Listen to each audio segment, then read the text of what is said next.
Simon, just firstly, any late problems, injuries? No, all good. Box. How was the bus coming in? It was all right, actually. Yeah, wasn't too bad. We'll see tomorrow now when we arrive actually at the stadium whether that changes. But no, all good today. Is there any?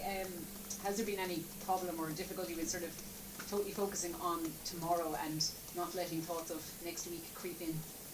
No, no. This group is incredibly driven to come here and put in a performance. Next week will almost look after itself. We got to get tomorrow right. That's the big thing that we've spoken about for a long time. We've had a couple of weeks to prepare for this.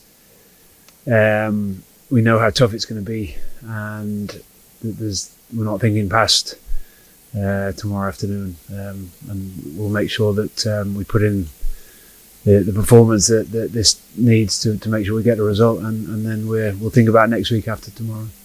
Is there any worry about some of the returning players in terms of that rustiness, that lack of game time and hitting the ground running? I don't think so. I think a lot of those guys are fairly experienced now, and they've got a lot of games under their belt over the years, and they've been constantly connected to what we're doing, even though they haven't been always in full training over the last few weeks. So we certainly don't feel like there's any issue there, and we also feel like we have a very strong bench to come on and finish the game. It feels like the timing of the players coming back from injury has nearly been spot on from the business end of the Six Nations, and to have the likes of Gary Ringrose, Johnny Sexton all back in there, it's really positive. Yeah, well planned by the medics, but yeah, I think we always knew that this. Whenever you've gone through a Six Nations, you're never likely to pick the same 23 each week. So we know that there's always going to be a few things along the way. The great thing is we go to Rome and we put in a performance that gets us the 5 points. And Rome is not an easy place to go and play. So credit to the guys that took the field there, and also credit to the guys that didn't and were supportive of those guys that did and stayed around and were connected, and it massively the massive onus goes on the preparation of the team and how that works with the guys that don't get a chance week in, week out. This week's been excellent in that respect in terms of what they've had to do to try and get the team prepared, and that was no different in the Rome week. So it's great that we have some senior guys coming back in, but we're also really pleased with what the guys did in Rome and to get the result. Yeah, Johnny has spoke about that, the players have spoke about that, Andy has spoke about that it's a real squad effort.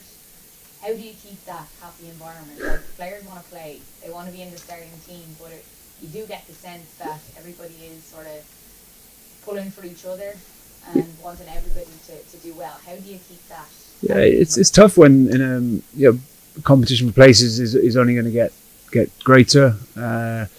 But I guess you've just got to be honest with players and make sure that they understand what we feel as coaches that they need to work on to try and increase their chances of getting selection. And when they do get selected, and guys did that last week. In against Italy, when they do get selected, they take their opportunity, and you can't ask for anything more than that. You can only pick 15 to start. You can only pick another 8 on the bench, but we know that come the World Cup, we're going to need quite a few more than that to be successful further down the line. So that is crucial for any team that's successful. It's not always just the 15 or 23 guys that are lucky enough to get selected. It's the guys behind those guys that are working week in, week out and preparing them. It's the guys in the back room, the medics and everyone that works behind the scenes to get the players in great shape. So I think the players really, they understand that and they get that, and they appreciate how much work goes into the preparation that they get to go and perform.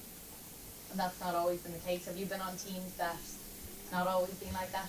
No, I can't remember that far back. So I'm sure there's certain teams that's the case. But I think this has always been one of those teams where guys can be themselves and they can speak up if need be, and there's an open forum to make sure that everyone is heard, and that goes both ways through coaches and players and vice versa. So it's hopefully at the moment it's working for us, and we want to involve as many players as we can, but ultimately we can only pick 23 each week.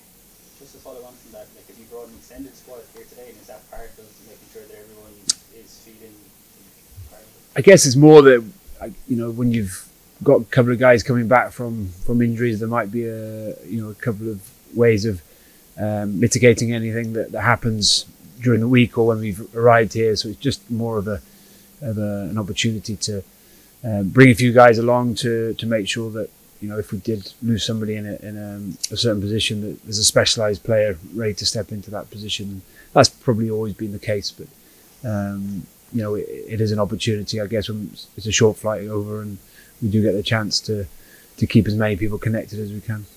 Is it all 37? No. I'm not sure exactly. I think it's about 20. Yeah, I think there's a limit on the amount you can have out on the pitch anyway, so Okay, happy enough. Is there any kind of Can I ask embargo one more? questions? Yeah, just on Scotland, obviously, it's a big moment for them, a triple crown on the line, Sure Hog 100 cap. It all adds a bit of edge to it. Yeah, it's huge for both teams, but obviously there's silverware to play for both of us, and there's some extra motivation potentially for Stuart Hogg with his 100th cap. He's been an incredible player for Scotland over so many years.